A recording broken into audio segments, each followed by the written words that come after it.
we made the plunge into RVing, and I am actually headed over to the dealership right now to go through the thorough walkthrough, and I'm filming it for two reasons. Number one, I want to be able to go back and refer to it to make sure that I'm doing everything right.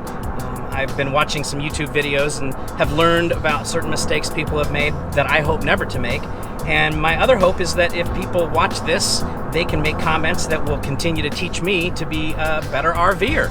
So I'm gonna go over there right now and do the walkthrough, and then I've got a few surprises for my wife, so when she goes through the walkthrough, when we actually pick it up for our first little mini camping trip close to home this weekend, she'll have an idea of what to do, but then she'll also have some surprises too. Okay, this thing's bigger than I thought. Holy cow. We'll be dragging that thing behind us. We're gonna go around the outside and identify everything, and talk about. First, we'll just identify everything, and then we'll go inside and talk about how it all works. So. All right. Yeah, let's go. All right, let's do it. Just starting up front here, you got two 30-pound propane tanks, so those have been purged and completely filled. Okay, you got a brand new. Actually, you got two batteries on here. Yeah. Two 6-volt batteries wired in series in the box. The box is screwed to the frame, and then there's holes drilled in there too, so they won't hold water. Oh, okay. Okay. In the wintertime, you want to take those off. Put them somewhere where they're not going to freeze, like inside of a garage or a basement. You don't necessarily need to keep them on a tender. Okay. But in the spring, when you put them back on board, you want to plug the camper in and give the converter time, a day or so to charge those batteries up real good before you go and use them the first time. Okay, and when I've got like a charger, like one of those charger thingies, yeah. Can I charge them with that or just leave it with the converter? I mean, it's better just to store them where they're not going to get cold, and then put them on the unit. Okay. And then, like I said, when the short cord's plugged in, you're not running off the batteries. The converter's charging them. Okay. And then in return, they're there if you need them. That's the whole intention of the batteries, is if a breaker blows at a campground, well, your food won't spoil because your fridge would still work, your furnace would still work with propane and 12 volts. Gotcha. So, but otherwise, when you're parked in like at a traditional campsite or running on a generator with your short cord, those are just getting a charge all the time. Oh, Even when okay. you're traveling, with the 7-way plug, your vehicle is giving the batteries a charge too. Okay. And then there's an electric tongue jack. So to get yourself level, that's about the first thing that you're going to do when you get to a campground. You want to use the tongue jack to level yourself front to rear, okay? And then you can put a small carpenter's level. A lot of people want to buy those bubbles, and you can stick them on here and here. I got a little carpenter's level. Yeah, that I can set put. it right like here on the 5-inch frame. thing. Okay. Like right here. Yep. And that gives you a good idea front to rear. And then you can set the level across this way. And if you needed to pull onto one of those blocks or something with your tires, then you can get yourself level left to right that way. The second thing you do is run your stabilizer jacks down. And these are power stabilizer jacks, okay? So there's a switch on this side of the trailer. Of course, if for some reason these are malfunctioning, the switch doesn't work or something, you can manually crank these. It's a 3/4 inch socket. You can crank them, individually.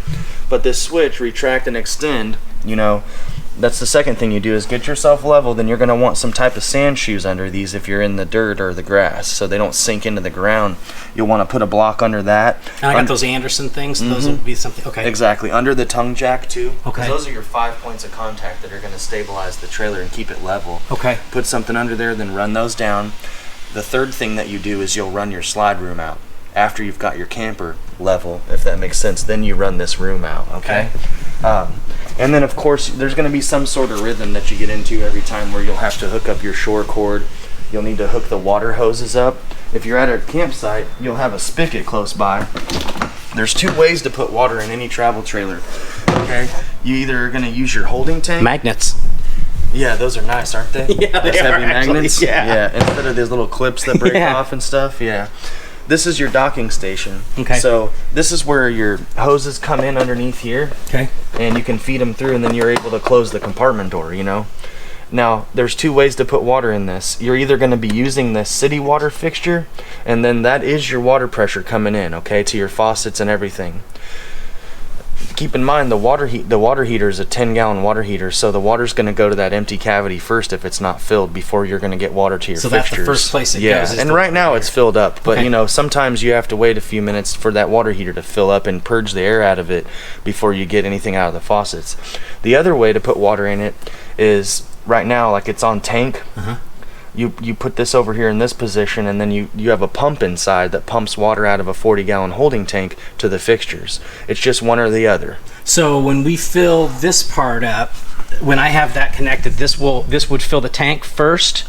Well, if you go right here... Oh, I see. This is normal Then I just leave it, and then it just goes right through there. So when I hit that to city water, that's what I have when I have the hookup. Yep. Okay, and when then... you're using your tank, you can actually fill it here, or it needs to be in this position when you're using the pump. Gotcha. Okay. Okay. So, but when I'm filling the tank, I would have it over the tank, then I'd fill it here. Yeah, okay. But you can also fill it on the other side, and I'll show you. Oh, cool. But yeah, if you wanted to, and then this is just a spray port, so this is good for, like, you know, cleaning off the cleaning dog. the dog. If you cook outside and need to clean some stuff off, if you dump your tanks and you get a little on you or something like that, then you can use this sprayer right here. I think he was talking about the Blackwater tank, and I will never ever be able to hear that Doobie Brothers song, "Oh Blackwater, Keep on Rolling," the same again. So. And we're gonna talk about how to use the black tank properly and how to make it easier on yourself too. This is your door cord here. Okay. We're using a shop cord now, but this is your 30-foot cord that you'll actually use to hook up to the camper and plug into, you know, campgrounds or a generator. Cool. And then this is just a quick connect for this hose, you know, just like an airline. And then this is a battery disconnect, so when you store the camper and you're not using it for a couple weeks or something like that, when you kill this, it kills all the current to the clock on the radio, the propane detector, if you left a light on, and it's not going to sit there and drain your deep cycle batteries down. And then when it's out, you know it's off, you know, when it's in here, then you know that it's actually on. Cool. All right, and then there's cable in, satellite, or if it's out. Oh, if it comes out, then you know that it's not on. Oh, you know. And you can hook up cable, like some parks have HBO, and then if you had like a tripod, you wanted direct or dish network or something, then it's a different type of coax. You'd have to use this cable here, okay? And then there's a 110 outlet too if you need to use like electric cookware or power tools or something like that. You've got an outlet out here too. Cool. Yeah, we'll put this thing on today. So that way the wife will be very happy. Of course, she just told me last night, she says, these things smell, you have to have them out for a while. So maybe we'll put that out today and stick it somewhere so it doesn't smell bad. See, I'm a good husband. It's wired for solar panels, and what this is basically it goes directly to your batteries, so it's basically a battery tender. And that's how this is wired, and they have literature inside that'll tell you more about the brand of it and kind of the options as far as size wise as far as solar panels go, but it's already wired to charge the batteries. This is the hookup for a solar panel. Cool. Okay. And then we talked about those switches for the stabilizers. Yep. And how do you know that you're not, because you can't use these to level, you just use them to stabilize. How do you know when it's ready? Like when it's can time we to actuate take your one finger real off quick? the button? Yeah. Well, basically, you kind of have to keep an eye on it, and you know you don't want to hyperextend them or hold on the button too much. But you know, to retract, you know, this side, and then this one they're individual, so that's for the other side.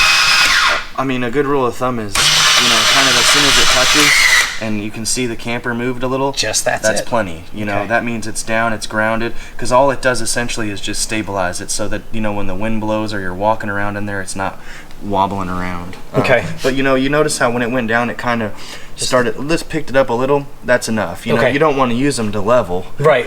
But that would break them. But it's okay to kind of, you know, if you see the camper bump up a little bit, that's fine. That means they're nice and they're grounded. You know. Okay, I'm gonna run it once. This is up, and that's down. No. Oop. There you go. Well, and if it helps, it's labeled retract and extend. You know what I mean? Really helpful if I read, isn't it? Yeah. Okay, well, this is first time RV'er stuff, so this is good. So this is extend, so we're gonna extend it just to that point. And there you go. And that's it, so pretty sweet.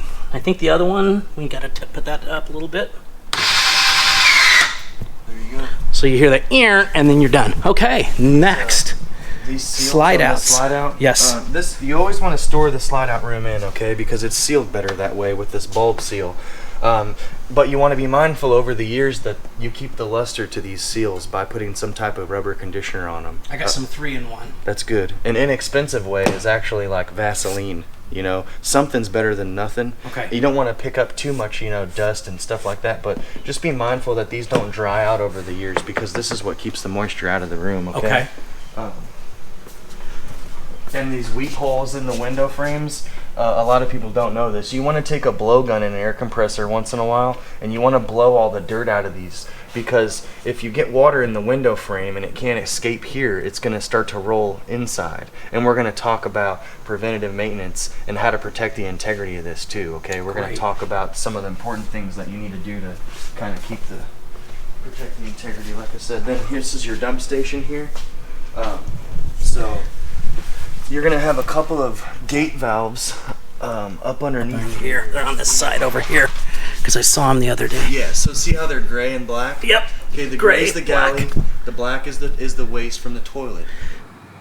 Great. This gate valve here is for the galley, for the kitchen. So this is the sink, soapy water from the sink. And then there's 2 more valves in the back. One's for the shower and sink in the bathroom, and the black one's for the toilet. They all drain out the same place, but this gate valve's up here because that's where the holding tank is for the kitchen. So you want to wear gloves when you take this cap off and expect a little blow-by maybe, okay? Okay.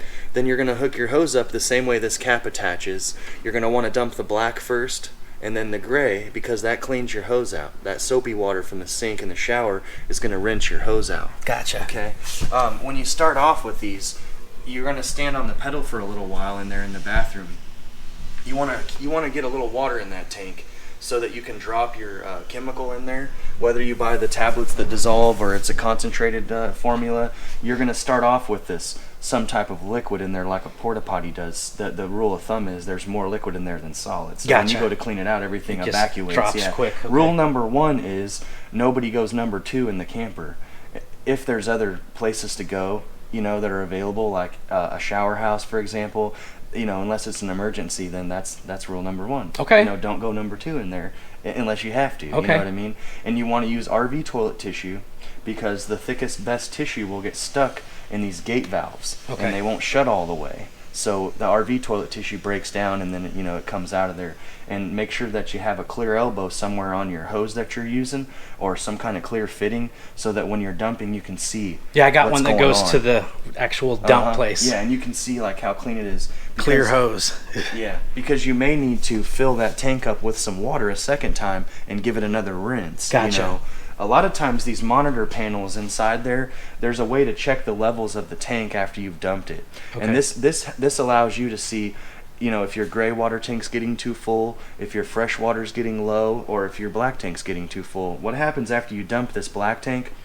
The monitor panel is going to read 2/3 full sometimes, because there's going to be deposits on those probes that read the levels. I gotcha. What you can do, a really good trick, is to fill it up like 2/3 of the way with water, and you're leaving room in there for a 20-pound bag of ice. And you dump a bag of ice down the toilet, and now you have ice in there with the water. To help. You can physically shake the trailer with the jacks up. You can actually physically, you know, just come over here and do one of these, and it gets the ice moving around in there. That's a really good old trick to clean that tank out and get it to read like accurate. Okay. Okay. And then these buttons are just like the ones in the front. Those are just for the rear stabilizers. Stabilizer there. You used to have to check your microwave after you plugged into shore power to see if you had 110. That was what everyone had to do, because that was the one appliance that told you that you got power. Well, now you can tell right away on this lid here. If you plug into the campground and this is blue, now you know that your air conditioner is going to work and you've got power, you know, as far as 110 goes. Cool. All right. And your cord will work the same way as this one. You'll go in about a quarter turn and click it, and then you can thread this collar on. Yours is brand new, of course, it's in the front, but you thread this on, and that way nobody can easily like kick this loose or anything like that. Okay. All right. And you'll probably want a couple adapters, a 50 down to a 30. Got one. And then you want a 30 down to 110. Now you're really limited to what you can do when you're adapted all the way down like that. But that's good for when you want to cool your fridge down at home the day before and to charge your battery up. Okay. But you're limited as far as like you can't run the AC and the microwave when you're plugged in with that little 30 amp adapter. Does that make sense? It's more for like practicing in the driveway and doing that overnight, cool the fridge down. And the fridge needs to be level. and you need to allow 18 hours for it to cool down. Okay. With nothing in it. And then the morning that you leave, you'll pack all your cold stuff from your house into that fridge, and believe it or not, you can shut the fridge off while you It'll travel. stay. It's not made to travel on propane and run down the interstate. Right, and that's it was not a good made thing in the anyway. event that you're out boondocking, or if you pull over at a rest area overnight and you're not quite to your destination, then you could turn your propane on and run your tanks, run the fridge while you're sleeping or resting. Okay. But the idea is to cool it down ahead of time, pack it with cold stuff. You could drive 8 hours that day. Chances are 4 or 5 hours you're probably going to get to where you're going and then turn it back on. Okay. But do it that way. Essentially it's a cooler then, and it's not, things aren't just going to thaw out, that quickly. And this is your 10-gallon water heater. Runs on gas and electric. Pop-off valve here. Drain valves down here. It's a 15/16 socket. So with a 1/2-inch ratchet and a 4-inch extension, you can easily take this plug in and out and put your hand out here instead of tearing your knuckles up in here with any kind of other tool. Store it dry so it doesn't freeze, and also so you don't get a sour smell after a few days or a week or so. It's aluminum, so it doesn't require an anode rod. It can't rust, so it just has the little nylon plug instead of the anode rod.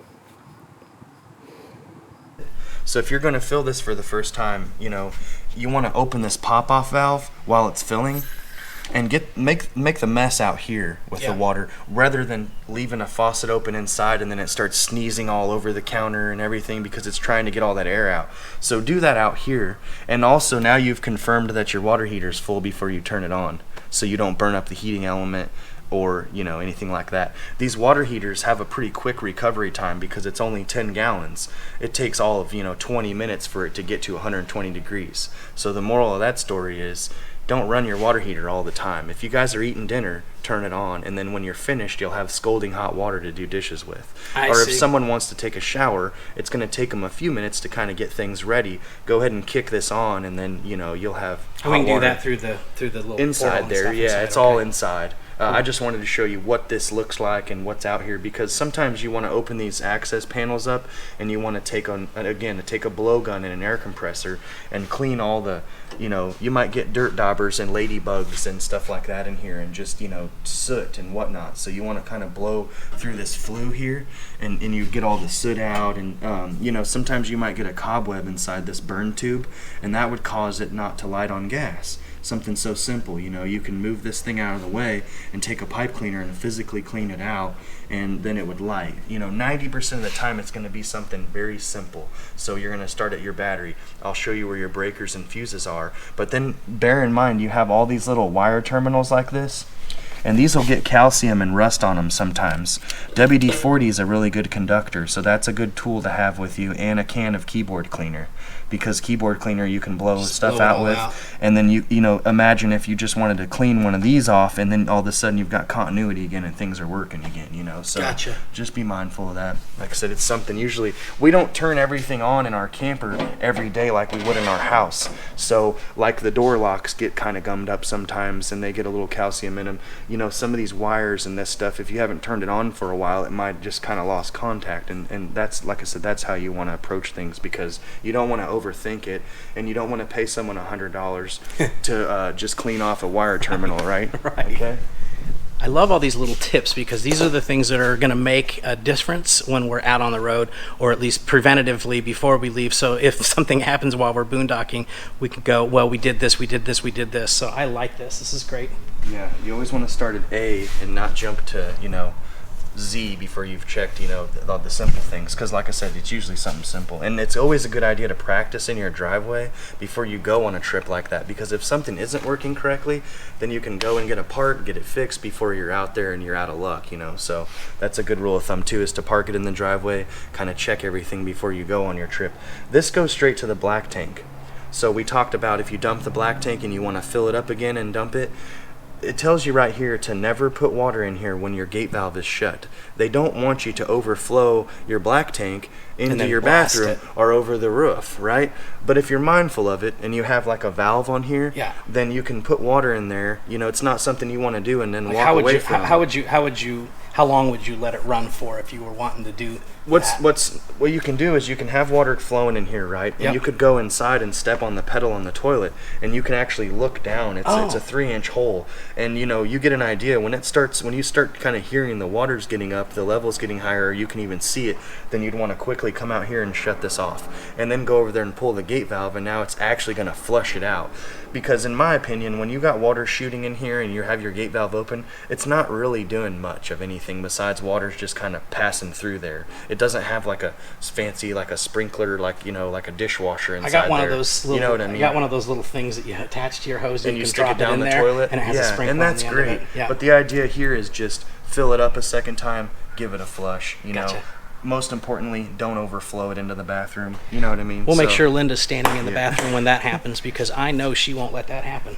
And it used to be you had to Probably take the mistake hose number through one. a window or through a door and actually fill it up that way. Now we don't have to do Now that. they add those, yeah. Okay. So you're not dripping water all over and taking a hose inside. Gotcha. Now the awning, a big thing about the awning, okay? Because awnings are really cool unless they get tore up. And what happens if the winds are aggressive with one of these, it'll turn into a parachute really quick, okay? So if the winds are like 20 mile an hour and this thing's kind of chattering a little bit, it's always best just to put it away. Okay. If you guys leave the camper for an extended period during the day, make sure your awning's put away. When you go to sleep at night, again, put it away. Because you might wake up at 3 in the morning and you have to, it's banging around. If you're out here and you're just taking cover because it's kind of sprinkling a little bit, which is one thing that they're nice, you can adjust the pitch of the awning. There's tension on this, so if you pull this down, now it's going to lower this corner for me, and the water's going to not pool up on the fabric, it's all going to drip off this corner. If you're sitting here and the sun's in your eyes, and you want a little more shade or a little more privacy, then you can do that to both sides, and you can change the pitch of the awning, right? Yep. Now when you go to fold it up, it's not going to matter what position these are in, because if you can imagine, all this just kind of folds up, and if water does pool up on this fabric, these struts are going to give before the fabric tears. And what'll happen if someone's sitting here is they're going to get a ton of water on them, right? It's kind of funny when it happens. I've seen it a lot of times, like out at the 500 and stuff, because people get to drinking beer and forgetting about stuff. And I've seen guys just sitting there and all of a sudden, all that water will come pouring down. So, keep Okay, I know one corner thing I'm lower going to than do the at other. one point Yeah. in time. Yeah, park somebody right over here. Okay. And, And then just go ahead and start lowering it. let the water pool up, or you could even walk by and do one of these and just go ahead and get them. With all that. Beautiful. Now, see, these are the things that I really want to know about, so that we can, get them. Of course, Okay, we got put some the tires on. New tires on there yesterday, okay, Cool. including the spare. And one thing that people are complacent about is wheel bearings and when they need to be repacked. Don't add grease to them, even if they have a grease cert on them, okay? Those were designed for boat trailers, so that when you pull your boat trailer out of the water, you could push the water out of the axles. What's trending right now is everyone's running around and they're pumping grease in these things because they think that, that's what you do. The truth is the the grease has to go somewhere. And if you keep pumping grease in there, the back seal's going to actually blow out. And then you're going to have a big mess all over your brake assembly and everything. So, this doesn't have an odometer on it. But every 7 to 10,000 miles, okay, so a long trip out west, for example, it's a good idea to get your wheel bearings repacked before you leave town, okay? And what that looks like is the wheel comes off, the hub comes off, the wheel bearings get repacked and they get put back in there, and now you're good for another 7 to 10,000 miles. That might look like every third season, for you. But again, if you're going on a long trip, make sure that you've got a wheel service done, because what we also do is we clean the brake assembly and everything and make sure the brake's good and the magnets are all good, and then you don't have to worry about having a blowout. A blowout on a travel trailer, if the front tire goes, it might blow out the back tire. Because of the steel. And it also can tear up this underbelly. A lot of this is kind of soft up here. So if a tire blows, it can do some damage to the trailer. Gotcha. So that's something, like I said, you don't want to be complacent about that. Every third season, every 7 to 10,000 miles, get a wheel bearing repack. That's the only way to do that correctly, okay? What are these torqued to? 90 pounds. 90 pounds. So Yep. 90-pound torque on these. And they called for 80 pounds. I put 75 in them. Okay. Okay, so they're a little, that gives you a little, if you've got a lot of load weight or anything like that, and also it's obviously a more comfortable ride, just Okay. like we do in our vehicles. You run them about 3 or 5 pounds low, just, you know, better wear, better ride. Good. Yeah, overinflating tires is a bad they thing. don't need to be aired up all the way completely. I mean, 5 pounds low is pretty good. This is just the back of your fridge, and the only reason I'm showing you this is because this is a huge cavity that goes all the way to the roof. And this is where you get a lot of critters trying to live in there. You know, dirt daubers, again, ladybugs, things like that. So take a blowgun and blow up and then blow this out and just keep this all kind of cleaned out. That's the idea, you know. Okay. I got a little air compressor that's got a blower on it. It's specific for RV. And it's good to, you know, keep this stuff cleaned out. They make screens for these, but I would not recommend them because you don't want to restrict the airflow you know, behind this fridge, because it's going to get pretty hot back here on this side, especially if the ambient temperature is high already.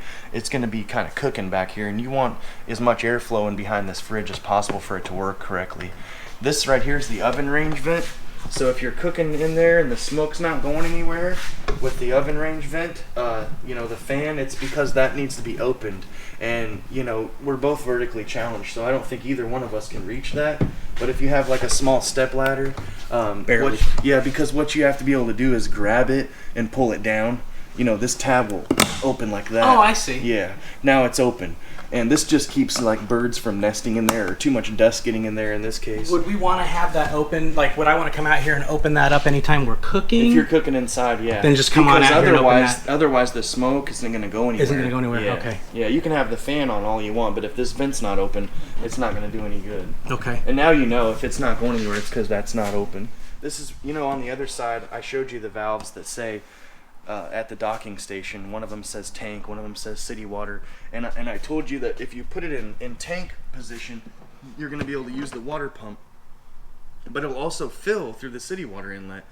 This is where you can fill. This is just for filling the fresh tank, and I recommend you use this because you can actually take an old hose and cut it so that, you know, the skinny part of it will fit down in here a little further. Does that make sense? Make you a little lead that'll screw on your hose and then slide in there. Okay. And what it does is it makes it skinnier so that it can breathe while it's filling. It's already got a vent here, okay? And it's not going to rupture and expand because it's vented, you know. So you just basically stick a hose in here and fill it. And then when it starts kind of burping at you, you know, then you know it's you're ready full to go. all the way. Yeah, or you can watch your monitor panel, but I would just fill it until it starts to kind of flow out, and then you know it's completely full. And that's what this is for. Now, if you get an odor in your freshwater system, or you decide you want to sanitize it, then there's a non-toxic, you know, chemical. It's called Spring Fresh that you can put in here in the fresh tank, and then use the pump and pump that through all the fixtures, and it'll get rid of that odor if you do ever get one in there. Or like I said, if you read about the treatments and stuff, putting it in your fresh tank's the easiest way to get it through all your fixtures. You could use a funnel and pour some of that in here. It happens sometimes if we leave water in them for like 2 or 3 weeks, and you know it gets kind of funky. Yeah, no, I get it. Yeah. So with that being Better said, to drain everything every possible time. The best way is to store this thing dry. And I'm going to show you where the low point drains are. There's a couple of drains that drain all the fixtures. So there's a red and blue that comes through the underbelly. And actually in this floor plan, it's actually right over here somewhere. See these two guys? What this is this is the lowest point of all your fixtures. So inside at the floor, there's going to be a couple of T-valves I'm going to show you that you pick up and push down to shut them, you know. And when you open these, it drains all your lines out, so there's not water sitting inside the fixtures and everything. Gotcha. And then there's a way to drain the fresh tank too, I'm sure. See that one over there? That's how you drain the fresh tank. And we know how to drain the holding tanks. Those are the gate valves, and you know those will be empty anyway, most likely, because you will have dumped once them you at a get dump everything station. out, right? Yeah. And the water heater is the only other thing that is going to be full of water. There's a little nylon plug in the bottom of it, and it's a 15/16 socket. So with a 1/2-inch ratchet and an extension, you know, it puts your hand way out here, so you're not in here with channel locks or anything trying to get this little nylon plug. I'll show you this while you're filming so you can see what I'm talking about. And of course, you want to make sure before you take this plug out right here, make sure that you pop the pop-off valve and let the pressure out. Because when you get to that last 2 or 3 threads and this is full of pressure, it's gonna it'll soak your shirt. Yeah. Okay. So make sure there's no pressure. The pump's off, the water's off. Relieve the tank, you know, pressure. then take this nylon plug out and just set it right here. And then you can open this back up again and vent it, and it'll shoot it out here further. Everything will just drop out. Yeah, it won't spill right here. Is that the last thing you do when you're draining, or you just do that? Okay. Yep. And then now, if you have done that, what we just talked about, your trailer's completely dry. So for two reasons, not just for the smell, but in the event that you don't winterize your camper in time and it actually freezes, it's less likely that you're going to have things expand and rupture because you've stored it dry. The water heater is the biggest one, okay? Gotcha. The water heater, if it ruptures and it blows the tank up, you're talking about $800 to $1,200 for a new water heater plus labor, you know. And that's the biggest mistake people make, is they will winterize their camper and they'll leave this full of water, and it just blows it up. Yeah, so store it dry. Okay, for freeze damage and for smell reasons, okay? Storing everything dry. This is a big one. If you're going to be going the following weekend, then it'd be a waste of your time. But if it's going to be a few weeks at least, and it's sitting in there stored, then make sure that it's empty. You know what I mean? Yes. And then this is actually designed for like tailgating. So they have an outlet here, and they have, you know, cable or antenna signal here, and then this backer location is where you could put a TV backer. So it sounds silly, but you put the plate out here, and you could actually bring the TV from inside and put it out here. Some people that tailgate, you know, they use that stuff a lot. So now if you're wondering what that sticker means, now you know it's just for a TV to be mounted outside. And if you're not ever going to do that later, you could probably peel that off. This is your furnace, and you know, this is just the exhaust for it. Buy the screen cover that goes on here, okay? Because the worst thing that can happen with your furnace is you'll get a field mouse inside of it, and you'll never get that smell out of there. And you're not using this furnace all summer, so it's open season for things to get inside there. Like I said, buy the little inexpensive screen cover that goes on there. It'll save you some grief in the long run. Is that, we have those here? Yeah. Okay. And otherwise, when you're using your furnace, you know, you said something about hunting. You know, you can use this trailer in the winter even. If you winterize the water system, everything else is totally functional. You know, you just can't use the water system, but you could still camp technically in the winter, you know, and you could hunt in those months in the fall that get colder and things like that. When you're outside and the furnace is going, this is a great place to warm your hands up, you know, but be mindful that this is going to be putting off some hot air so people don't put anything in front of it or burn themselves on it. All right? Yeah. That's about it for the outside, to be honest. Excellent. We can go inside and talk about, you know, how all these things we talk about, we can show you how they work and turn on. There's LED lights on the front of this trailer, I noticed, and it'll take me a second. I gotta open this compartment, but I think the switch for those decorative lights in the front, see how you have LEDs up here? Yes. That's basically your porch light. To turn those on, you can do it inside, but I think I need to open that front compartment and look in there and see if the switch for those is inside. Okay, now I'm going to put my camera over to linear so that it doesn't look overly huge inside, so you can really get an idea of what it looks like. These things are really nice with the slide out because you get more room. We had checked several different kind of trailers in different places where, to me, and my wife, you know, she wanted to have decent space for the bathroom, and of course, with my health condition, it's easier to have a little bit of a larger bathroom for us. And since it's going to be mostly us, you know, it's perfect for what we're wanting to do. And here's some stuff for the storage here. There's an LED light right inside here, and some things that I bought here. Okay. Now, this switch here is, you know, for that LED light, so you can see what's going on in here. Nice. And then there's another rocker switch right next to it. That's going to be for these decorative lights on the front of it. And these are nice at night because no one's going to be bumping into this here, and it kind of helps you to see, you know, what's going on. Gotcha. Besides that, it looks cool, too. I mean, yeah, accents the nice trailer really, really cool. Awesome. So, and now you know where that switch is at. Yep. What I really appreciate is that we're getting a lot of the complexities and the things that would kind of scare me. I think probably the biggest thing that's going to scare me is, you know, does my truck have enough to do it? And yes, it does. Depending on what we end up doing as far as how much we love RVing, which I think we're going to love it a lot, we may upgrade the truck next year. But right now, making sure that I know exactly what I'm supposed to do as far as backing up and moving and all those different things, because I think the biggest mistake that I've talked to with my friends who are also truck drivers is that you just have to get used to having this extra stuff on the back. It's a lot different than trailering a tractor, which is something I do without even thinking about it. I do think about it, but you know what I'm saying.